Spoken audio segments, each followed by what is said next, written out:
4 كوبايات، 3 فيهم مادة سامة وواحدة فيها مية، ومطلوب مننا نشرب واحدة منهم. بس المشكلة مش احنا اللي هنختار. جمعنا أذكى طلبة في مصر عشان يتنافسوا على تحديات مختلفة في العلوم والتكنولوجيا.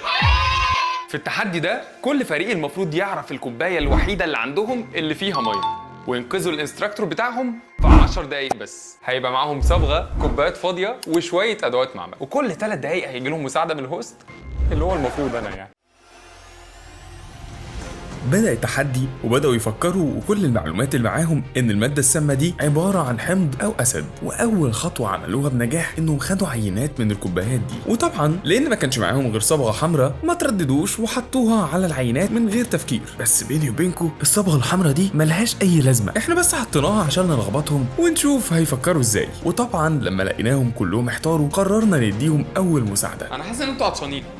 عرضنا عليهم 3 مشروبات يختاروا منهم، يمكن يعطشوا ولا حاجة. وفعلا كلهم اختاروا المشروب اللي لونه بنفسجي، واللي عرفوا ان هو عبارة عن كرنب احمر. بس ده ما كانش عشان هم عطشانين، بل ان الكرنب الاحمر بيتم استخدامه ككاشف عن الاسيدز او عن المواد الحمضية. وبعد كده عملوا التجارب بتاعتهم، وفي الاخر ما احتاجوش اي مساعدة تانية مننا، لان كلهم قرروا انهم ياخدوا الريسك ويختاروا الكوباية اللي هيشرب منها الانستراكتور. وكانت النتيجة